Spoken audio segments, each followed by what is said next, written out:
En el reino de Israel, la oscuridad se había asentado, no en forma de guerra o plaga, sino de una traición silenciosa. El rey Acab, débil en su fe, había tomado por esposa a la princesa sidonia Jezabel, una mujer cuya ambición no tenía límites. Con ella llegó a la tierra de la promesa el culto a Baal, el dios de la lluvia y la fertilidad, y la adoración del Dios de Israel fue desterrada. Los altares del Señor fueron derribados, sus profetas fueron perseguidos y asesinados, y la nación entera se arrodilló ante un ídolo. La voz de Dios había sido silenciada en la tierra, pero de la nada, del silencio mismo, emergió una figura solitaria. No tenía linaje real ni un nombre famoso. Venía de la región de Tisbé, una figura rústica, con el pelo largo y vestido con una piel de camello. Su nombre era Elías, y su aparición ante el rey Acab no fue la de un suplicante, sino la de un heraldo del juicio. Con una audacia que heló la sangre de Acab, Elías se paró frente al rey y pronunció una de las profecías más osadas jamás dichas. Vive Jehová, Dios de Israel, en cuya presencia estoy, que no habrá lluvia ni rocío en estos años, sino por mi palabra. Era una confrontación directa. Elías, el profeta del Dios de Israel, acababa de lanzar un desafío frontal al mismo corazón del culto de Baal, el supuesto dios del clima. Si Baal era el señor de la lluvia, su incapacidad para responder a las súplicas de su pueblo probaría que era un ídolo vacío. Elías no pidió la destrucción de un ejército, sino el silencio de los cielos, una prueba que pondría a prueba la fe de una nación y la paciencia de un profeta. La profecía se cumplió de inmediato. El sol se hizo más brillante, la tierra se agrietó y las nubes se negaron a derramar una sola gota. La sequía se extendió por todo Israel y el rey Acab, consumido por la furia, juró encontrar a Elías y matarlo. El profeta que había proclamado la sequía ahora se encontraba en el centro de una tormenta de persecución y su única salvación estaba en la soledad y la total dependencia de su Dios. La tierra se agrietó y se hizo polvo. Elías había pronunciado su profecía y ahora en una tierra sedienta se había convertido en el hombre más buscado de Israel. Acab, consumido por la furia, lo buscaba incansablemente, culpándolo por la sequía que asolaba su reino. Pero Dios, que había ordenado la sequía, también tenía un plan para su profeta. «Vete de aquí», le dijo, «escóndete en el arroyo de Querit, que está al este del Jordán». Elías se retiró a la soledad del desierto, a la sombra de un arroyo que pronto sería su única fuente de agua. Su aislamiento era total. El hombre que había hablado con la autoridad de Dios se encontró solo, dependiendo de una provisión que desafiaba toda lógica. Mañana y tarde, los cuervos, animales considerados impuros, le traían pan y carne. Una muestra milagrosa de que Dios no olvida a su siervo, incluso en su momento más solitario. Pero con el tiempo el arroyo de Querit se secó. La sequía no distinguía entre justos e impíos. Una vez más, la voz de Dios se hizo presente. «Levántate, vete a Sarepta. Allí yo he ordenado a una mujer viuda que te sustente». Elías se levantó y caminó a una tierra extranjera. En la puerta de la ciudad vio a una mujer viuda recogiendo leña. Su rostro era un espejo de la desesperación. «Te ruego que me traigas un poco de agua en un vaso para que beba», le dijo Elías. La mujer fue, pero Elías la llamó de vuelta. «Te ruego que me traigas también un bocado de pan en tu mano». La mujer se detuvo y con una voz llena de angustia respondió: «Vive el Señor, tu Dios, que no tengo pan cocido, solo tengo un puñado de harina en la tinaja y un poco de aceite en la vasija. Y ahora recojo 2 leños para entrar y prepararlo para mí y mi hijo, para que lo comamos y nos muramos». Era una situación de desesperanza absoluta, pero Elías, en un acto que parecía una cruel prueba, le dijo: «No tengas temor, ve, Haz como has dicho, pero hazme a mí primero de ello una pequeña torta cocida, porque el Señor ha dicho que la harina de la tinaja no escaseará, ni el aceite de la vasija faltará. Con una fe nacida de la necesidad, la mujer obedeció, y el milagro se cumplió. La harina no se acabó, ni el aceite disminuyó. La soledad de Elías había sido compartida por una mujer y un niño que, en su acto de fe, encontraron una provisión que los mantuvo vivos. El tiempo de la soledad y la huida había terminado. La hora de la confrontación había llegado. La voz de Dios lo llamaría de nuevo a la luz, para un duelo épico que decidiría el destino de una nación. 3 años de sequía habían convertido a la tierra de Israel en un desierto polvoriento y agrietado.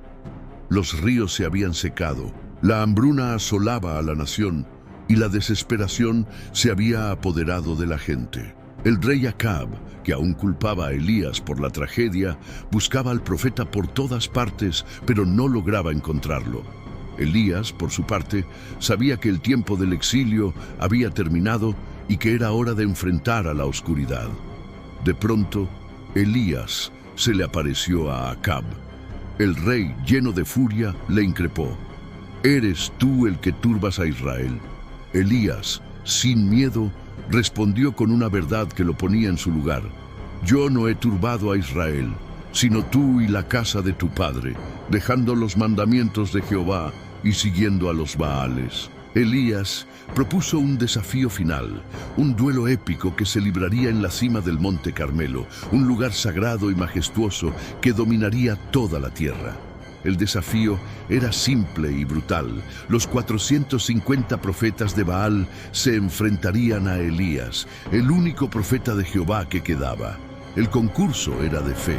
Ambas partes construirían un altar, colocarían un buey sobre la madera y clamarían a su Dios. El Dios que respondiera con fuego sería el verdadero. El pueblo se reunió, ansioso y expectante, para presenciar la batalla final entre la luz y la oscuridad. Los profetas de Baal fueron los primeros. Con frenesí prepararon su altar y comenzaron a clamar a su Dios. «Baal, respóndenos», gritaron desde la mañana hasta el mediodía. Bailaban en círculos alrededor del altar, saltando y gritando, pero no había respuesta. El silencio era una burla cruel. Elías, en su soledad, se mofaba de ellos. «Gritad más recio, porque Dios es.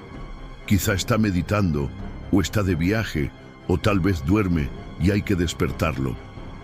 El frenesí de los profetas de Baal se convirtió en desesperación. Se cortaron con espadas y lanzas, dejando que su sangre fluyera sobre el altar. Clamaron y rogaron hasta la hora del sacrificio de la tarde, pero el altar de Baal permaneció frío. La oscuridad no había respondido. El escenario estaba listo para que el verdadero fuego descendiera. El sol se movió en el cielo y el clamor de los profetas de Baal se apagó. El altar permaneció frío, una burla al fracaso de su Dios.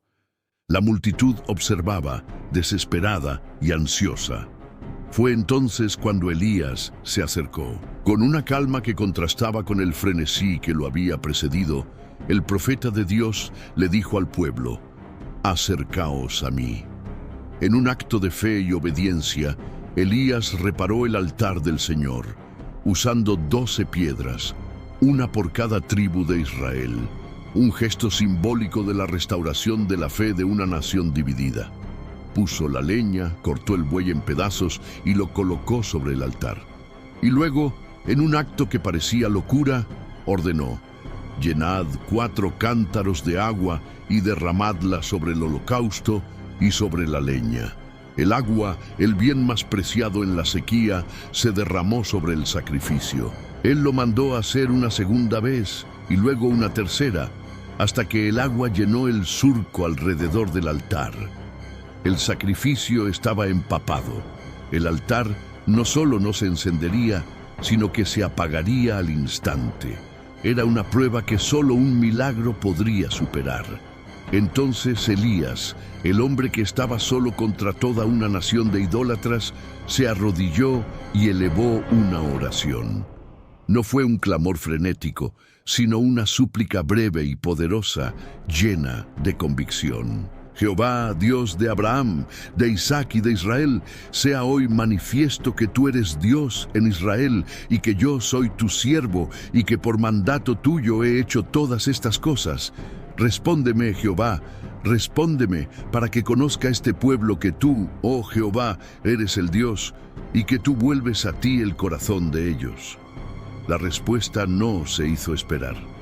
Un fuego, no de la tierra sino del cielo, descendió con una furia incontrolable. Devoró el holocausto, consumió la leña, las piedras del altar, el polvo y, lo más asombroso de todo, lamió el agua que llenaba el surco. El poder de Dios fue tan manifiesto que el pueblo entero, abrumado, se postró sobre sus rostros y gritó al unísono: Jehová es el Dios, Jehová es el Dios. La voz de la verdad había regresado a Israel. La sequía de la fe se había roto. Elías, en su momento de mayor triunfo, había probado la soberanía de Dios sobre un reino que lo había olvidado. Pero esta victoria traería una nueva persecución. Elías, lleno del poder de Dios, corrió delante del carro del rey Acab hasta la entrada de Jezreel, una hazaña de fuerza sobrehumana. Había probado el poder de Dios, había humillado a los falsos profetas y había ganado a una nación para su creador. La euforia del triunfo lo cubrió como un manto, pero la victoria de Elías fue de corta duración. La noticia de la masacre de los profetas de Baal llegó a la reina Jezabel, y ella no se quebró. Llenó de una furia incontrolable, se negó a ver la verdad del milagro. Elías había humillado a su Dios, había asesinado a sus sacerdotes y se había burlado de su fe. Y ella juró venganza. En lugar de enviar un ejército, Jezabel le envió un mensaje directo y personal, una amenaza tan fría como el acero. Así me hagan los dioses y aún me añadan, si mañana a estas horas yo no he puesto tu vida como la vida de uno de ellos. La noticia fue un golpe devastador. Elías, el profeta de fuego que se había enfrentado a 450 hombres, se sintió de repente solo y aterrado. Su fe, que lo había sostenido en el desierto y en la cumbre del Carmelo, se sintió de repente frágil ante la furia de una sola mujer. Se levantó y huyó para salvar su vida, no a otra confrontación, sino en la dirección opuesta. La soledad, que una vez fue un refugio para él, se había convertido en una prisión de miedo y desesperación. Elías huyó. El profeta que había desafiado a los poderes terrenales y celestiales se encontró de repente corriendo de una sola mujer. Su euforia se había desvanecido, reemplazada por un miedo que le helaba la sangre. Su viaje lo llevó al sur, a Beerseba, y de allí se adentró en el desierto, un lugar tan vacío como su alma. El sol inclemente lo golpeaba sin piedad, y el paisaje árido era un reflejo de su estado interior. El hombre que había traído fuego del cielo ahora se sentía solo y vacío. Se sentó bajo un enebro, el único árbol que le ofrecía un poco de sombra, y en un acto de rendición total clamó a Dios. No clamó por venganza, ni por fuerza, ni por milagros. Clamó por la muerte. Basta ya, oh Señor, quítame la vida, porque no soy mejor que mis padres. Era la voz de un hombre agotado, quebrantado física y emocionalmente. Elías había llegado al punto más bajo de su vida. El peso de su soledad, de la persecución y de la responsabilidad de ser el único profeta fiel de Dios se había vuelto insoportable. Y, en su desesperación, se durmió exhausto. Pero Dios, que había escuchado su lamento, no lo abandonó. Un ángel lo tocó suavemente y le dijo: «Levántate y come». Elías abrió los ojos y vio una torta cocida sobre las brasas y una vasija de agua. Comió, bebió y volvió a dormirse. El ángel lo despertó una segunda vez y le dijo: «Levántate y come, porque el camino es demasiado largo para ti». La comida y el agua, proporcionadas milagrosamente, le dieron la fuerza para emprender un viaje de 40 días y 40 noches, a través del desierto, hacia el monte de la revelación.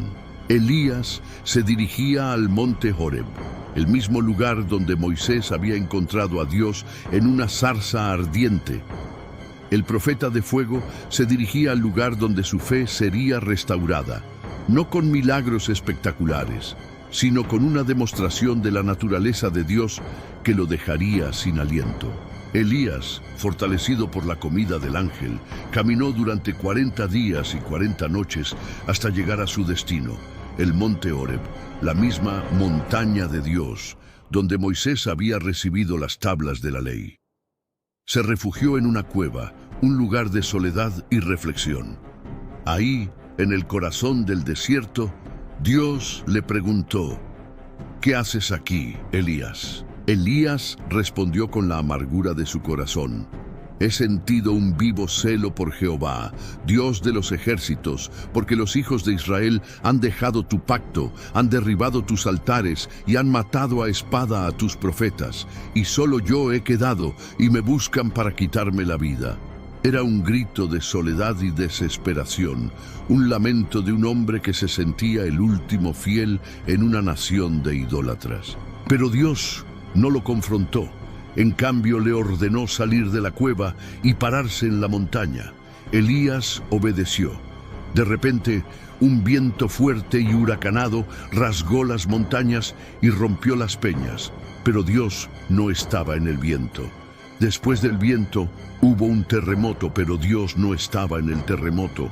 Después del terremoto, hubo un fuego, pero Dios no estaba en el fuego. El profeta, que había invocado el fuego del cielo, miraba las manifestaciones espectaculares de la naturaleza, pero sabía que la voz que buscaba no estaba en el ruido. Fue entonces, después del fuego, que llegó el silencio. Y en ese silencio hubo un silbo apacible y delicado. Elías, al escuchar la suave voz de Dios, se cubrió el rostro con su manto, pues sabía que se encontraba en la presencia de su Creador. Dios no le reprochó su miedo o su desesperación. En cambio, le repitió la pregunta, y Elías repitió su lamento. Dios, al oírlo, le reveló que no estaba solo, que aún había 7,000 hombres en Israel que no habían doblado sus rodillas ante Baal. Elías había encontrado a Dios no en el poder espectacular de la naturaleza, sino en el susurro de la intimidad. Su soledad fue reconocida y su fe fue restaurada. Ahora, el profeta de fuego tenía una última misión, no solo para sí mismo, sino para el futuro de Israel. Elías, con el alma renovada por el susurro de Dios, recibió su última misión. Dios no solo había reconocido su soledad, sino que también le dio un propósito para salir de ella. Debía regresar y ungir a su sucesor para que la obra de Dios continuara. Elías encontró a su discípulo en Eliseo, un joven que araba la tierra con 12 yuntas de bueyes. Sin decir una palabra, Elías se le acercó y le echó su manto encima, un gesto que significaba que el espíritu de profeta estaba siendo transferido.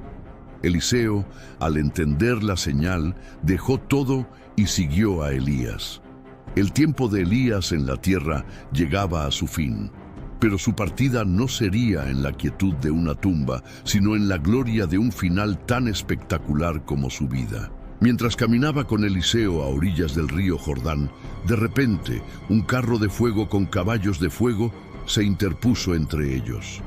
En medio del resplandor y el estruendo, Elías fue arrebatado en un torbellino y subió al cielo. Eliseo, en shock, gritó: Padre mío, carro de Israel y su gente de a caballo! Elías se había ido, y el poder de su espíritu, el mismo que había traído el fuego y el juicio, ahora ascendía al cielo.